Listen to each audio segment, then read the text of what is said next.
বন্ধুরা আজকে তাড়াতাড়ি একটু রান্না করে নেবো, কারণ ছেলের স্কুলে আজকে খাতা দেখতে যাব। সেই কারণে সকালবেলা একটু বেশি করে তরকারিটা করে নেব। বাঁধাকপিটা পুরোই কেটে নিয়েছি, সবজি সব কাটা হয়ে গেছে।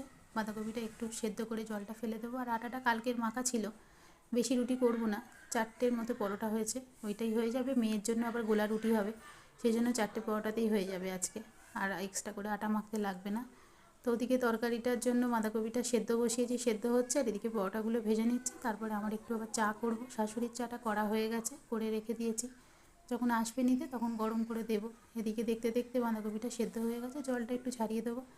আর সবজিগুলো কাটা তো রাখাই ছিল, আলু, শিম আর টমেটো। আলু শিমগুলো ভেজে নিয়ে তারপরে যেরকম তরকারি করে সেরকম করবো। একটু তাড়াহুড়ো, সেই কারণে একটু তাড়াতাড়ি করছি। আর একটু বিট আলু ভাজবো আজকে, কেননা শুধুমাত্র তরকারি হলে সেটা আবার ওবেলাও থাকবে না, আর দুরকম হলে তখন একটু থেকে যায়।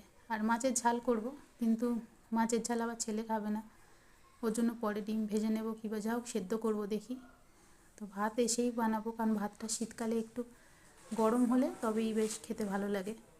তো দেখো তরকারির জন্য বাঁধাকপি আরে সেদ্ধ হয়ে গেছিলো, সবজিও সব কিছু ভেজে টেজে নিয়ে মশলা দিয়ে, তবে হালকাই মশলা দিয়েছি, কাঁচা লঙ্কাটা একটু বেশি দিয়েছি, গুঁড়ো লঙ্কা অল্প করে দিয়েছি, অল্প একটু জল দিয়েছি, কারণ সেদ্ধ তো কড়াই ছিল, জাস্ট আলুগুলো একটু সেদ্ধ হলেই হয়ে যাবে।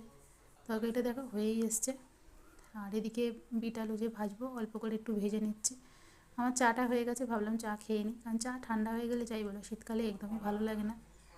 তো ওদিকে মোটামুটি কাজ এখন হয়ে গেছে, এবার যখন ভাত করব তখন। তো চলো এবারে বাকি কাজগুলো সেরে নেবো। টাটা বন্ধুরা, দেখা হবে নেক্সট ভিডিওয়।